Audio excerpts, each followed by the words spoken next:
Bem, nossa esperança é criar, vamos dizer assim, um espaço virtual, né?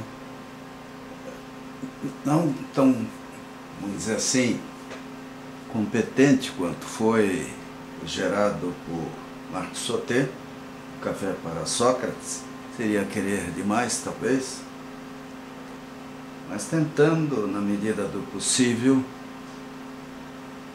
ver o que ele fez e imaginar, através de um blog, uma forma de discussão, né, de troca de ideias, de opiniões, de teses, de avaliações sobre, em torno de filosofia, né? Marc Sauté, que era doutor em filosofia, evidentemente está num nível muito alto e não é, de modo algum, meu caso. Eventualmente poderá ser de algum colega. E agradeceremos muito a interferência de quem puder nos ajudar a viabilizar essa ideia, né? Mas uma das primeiras perguntas, né, um dos primeiros temas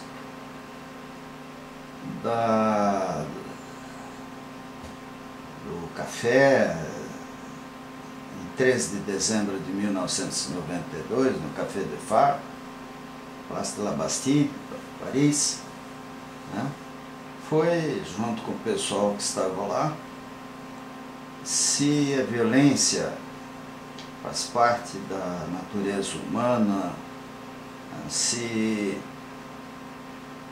isso é natural, se é universal, se é apenas humano, né? Porque a verdade é que a gente nota muita facilidade a adesão a posturas radicais, né, que na história da humanidade ganharam formatos terríveis, como o caso da Inquisição, né, as perseguições religiosas, né, sobre as quais inclusive eu recebi aqui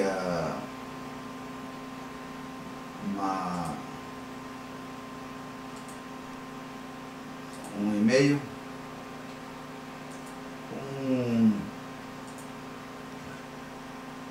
vamos dizer assim, fotografias com detalhes que assustam quando a gente pensa em como a tortura, por exemplo, acaba sendo usada com argumentos políticos ou religiosos, e já foi, no caso até da Igreja Católica, uma ciência, né, de como torturar as pessoas e fazê-las sofrer pelo crime de heresia, de prática de bruxaria, coisas assim. Isso não foi a invenção propriamente da Igreja Católica. A humanidade inteira viu e praticou a tortura, em muitos casos até em tribos do norte da América do Norte, como uma maneira até honrosa de morrer e de resistir ao sofrimento, né? Mas no Oriente Médio, na Ásia, na Europa, né, no mundo inteiro, nós vamos encontrar coisas parecidas e assustadoras. Assustadoras porque nada impede que voltem, à medida que nós viermos a ter uma liderança carismática, um cenário de dúvida, né, a disposição para penitência ou de castigo contra quem possa ser o responsável pelo que está acontecendo. É interessante, né, a coincidência, está lendo o livro Um Café para Sócrates, após a leitura desse livro da Elizabeth Gilbert, Comprometida, onde ela descreve o que ela viu no Camboja, por efeito do Khmer Vermelho. Ela esteve lá visitando lugares históricos, e o relato que ela faz sobre essa experiência é um negócio assim impressionante, e que mostra a que ponto o ser humano pode chegar, também por radicalismo político. Então, a fantasia da verdade aliada a lógicas militares, ideológicas, de poder, né, podem fazer com que em qualquer país a gente caia nessa situação. Isso é assustador, né? Aqui, vendo alguns livros, e não esquecendo nunca que a felicidade é de fato aquilo que todo ser humano gostaria de ter, nós podemos pensar, imaginar no que já passamos, no que já vimos, sentimos, né? E colocar essas questões em discussão. Obviamente, se a ideia for discutir filosofia, a filosofia da violência, a filosofia, a lógica procurar entender tudo que leva o indivíduo a comportamentos tão agressivos, né?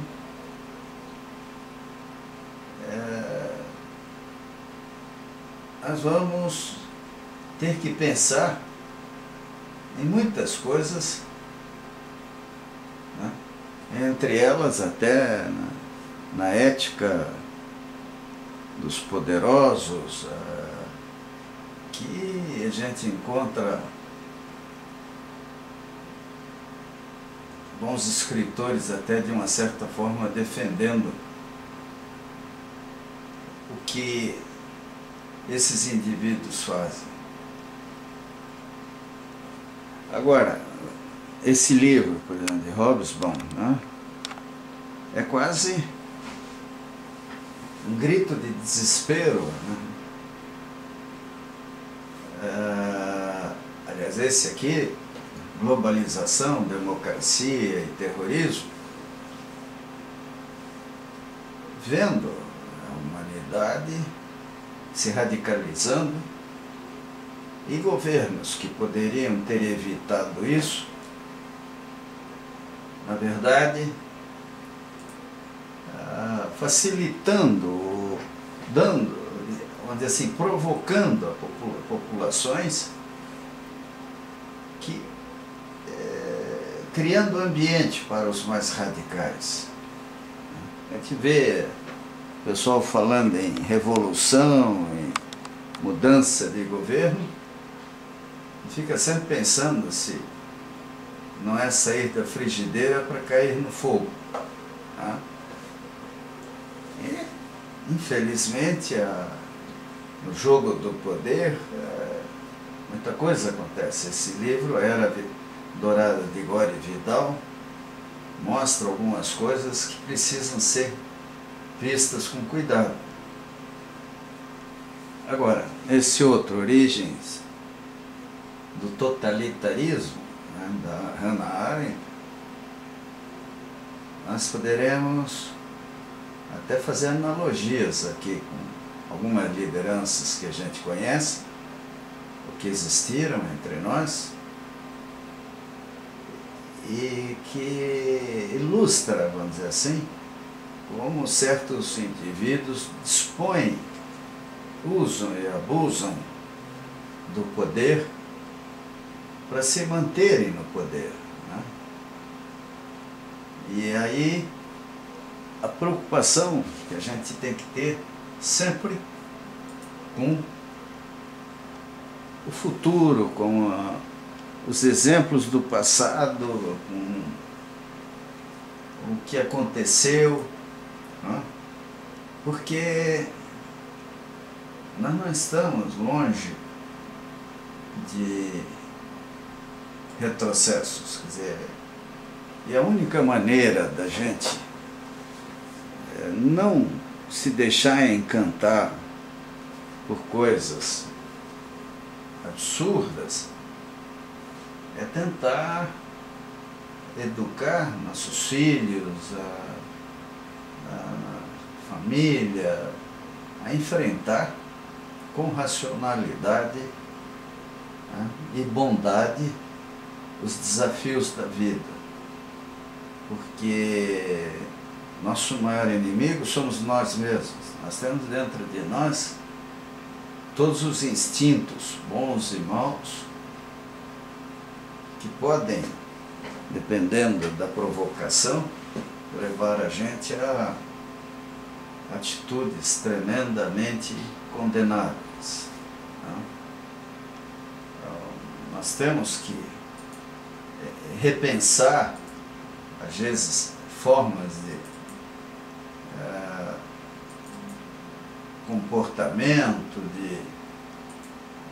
vamos dizer, até de empolgação, né?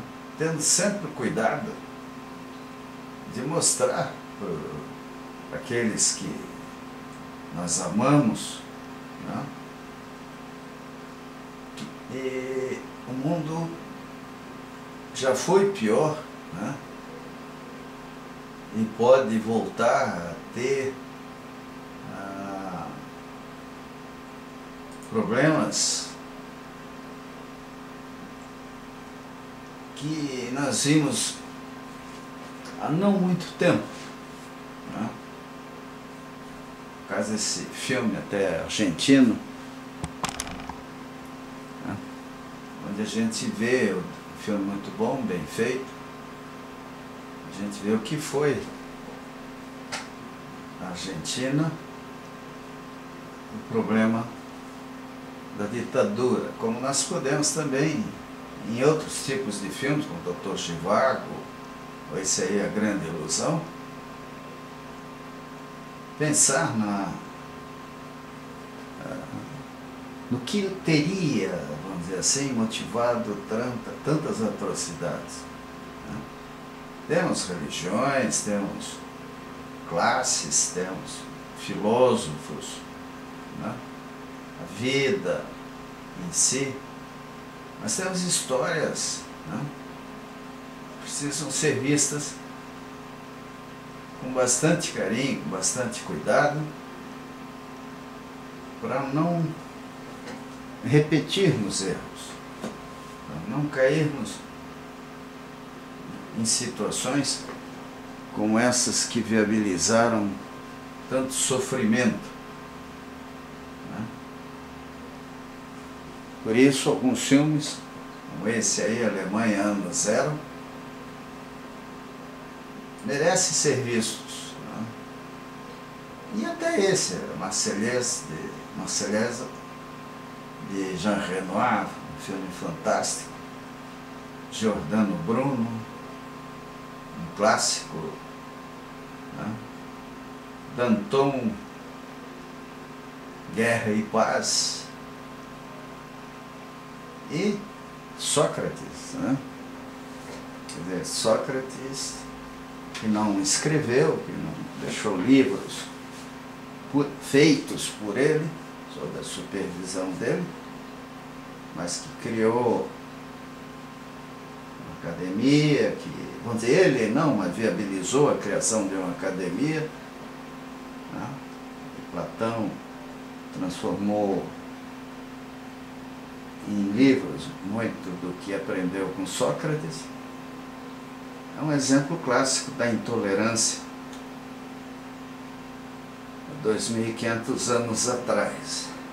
Mas a intolerância existe hoje, quer dizer, ela não é, ela ainda é forte, ela é violenta, e leva a comportamentos extremamente perigosos e nocivos, principalmente a pessoas inocentes, que infelizmente na arte da guerra o pessoal aprendeu que atingir a população civil é uma maneira de destruir uma nação, um governo, mudar a história da humanidade. Então, vamos pensar sobre isso, escrever, gravar, e o blog, um blog para Sócrates, está aí à disposição de quem quiser contribuir para uma melhor compreensão da vida atual.